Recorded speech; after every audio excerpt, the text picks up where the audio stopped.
بسم الله الرحمن الرحیم. السلام علیکم ګرانو زده کوونکو، هیله لرم چې ټول روغ او جوړ اوسئ او مخکینی لوست مو چې د ملي یووالي په هکله او په ښه ډول زده کړی اوسئ او کورنۍ دنده مو په بشپړ ډول پای ته رسولي اوسئ. ګرانو زده کوونکو، نن راځو د ټولنیز مضمون بل لوست ته مو چې د سوله او امنیت په هکله دی. نو موږ په د پنځم ټولګي په ټولنیز کتاب کې به هم تاسو د سوله او امنیت په اړه لوست ویلی شي او اوس به هم ګرانو زده کوونکو د شپږم ټولګي ټولنیز مضمون کې هم دا درس بیا راغلی دی چې د سوله او امنیت په هکله ده. نو دا همدومره مهمه او اړین لوست دی چې موږ ته په هر ټولګي کې بار بار یا ځل هر دفعه تکراریږي. نو ګرانو زده کوونکو، راوښو خپل لوست ته مو چې سوله او امنیت. نو امنیت د سولې په فضا کې منځته راځي. نو هغه ځای کې چې امنیت وي، هغه ځای کې چې سوله وي، نو دا معلومداره خبره ده ګرانو زده کوونکو چې هلته به سوله هم وي. نو دوی دواړه یو ځای یو بل سره ملګري دي.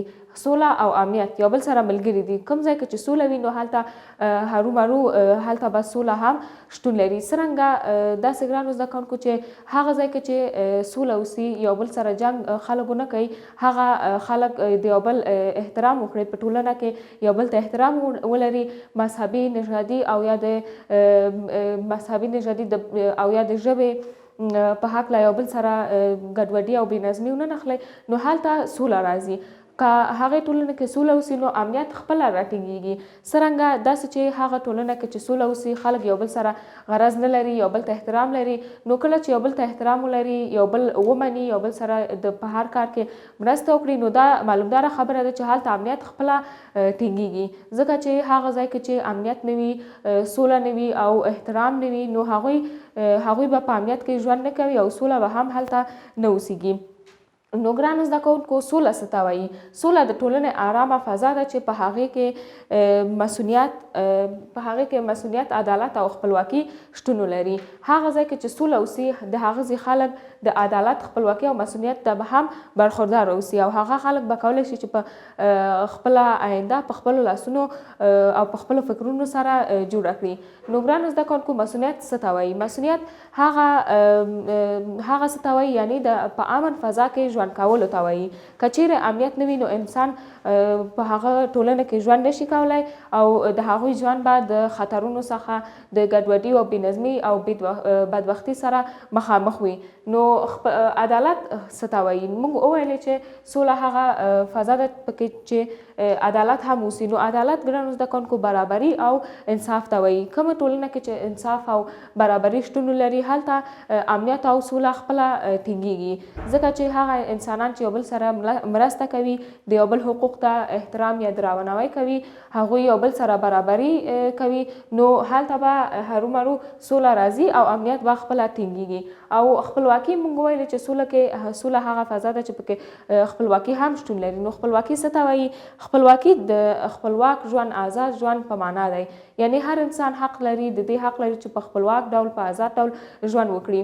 نو دا زموږ سپېڅلی دین اسلام هم چنان خلکو ته، خپل مسلمانانو ته داسې امر کوي چې خپلواک ژوند ولري، آزاد ژوند ولري، خو د چوکاټ په دننه.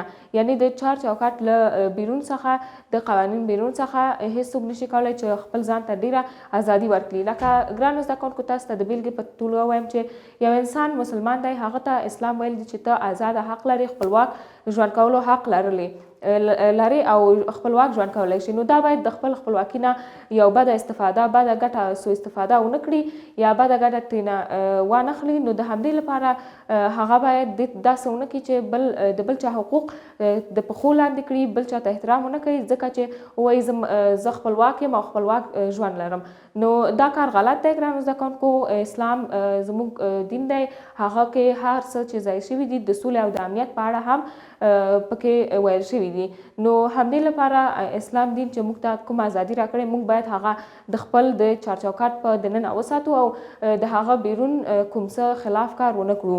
نو که کوم ځای کې، کومه ټولنه کې خپلواکي اوسي ګرانو زده کوونکو، هلته د ناامني، بدبختي او د جنګ نه هم مخنیوی کیږي. نو کله چې د جنګ او ناامني او بدبختي نه مخنیوی وشي، نو دا خو معلومدار خبره ده چې زموږ ځوانان، زموږ ماشومان او زموږ هغه هیوادوال چې غواړي زده کړه وکړي، نو هغوی په ښه ډول او په لوړ ډول کولی شي چې خپل زده کړو ته ادامه ورکړي، خپل تعلیم وکړي او تر څو چې خپل هیواد ته خدمت وکړي او د خپل هیواد د جوړولو کې ښه برخه واخلي. نو هغه هیواد کې چې سوله او ټولنه کې سوله وي نو هغه هیواد امنیت هم ټینګیږي او هغه هیواد به همیشه د ودې او پرمختګ په لور رواني. نو ګرانو زده کوونکو دا زموږ نننی لوست په دې هیله چې زده کړی مو اوسي په ښه توګه. کورنۍ دنده مو همدا ده، تاسو نه کتاب کې 3 پوښتنې شوي دي، تاسو به درته په ډېره اسانۍ سره ځواب ورکړئ ځکه چې موږ سره مو یو ځای لوست ولوسته. نو ګرانو زده کوونکو که غواړئ زموږ نور ویډیوګانې هم وګورئ، نور لوستونه هم یو ځای موږ سره یو ځای ولولئ، نو زموږ چینل سبسکرایب، ویډیوګانې مو لایک کړئ او که کوم سوال، پیشنهاد یا انتقاد لرئ موږ سره په کمنټونو کې شریکولی شئ.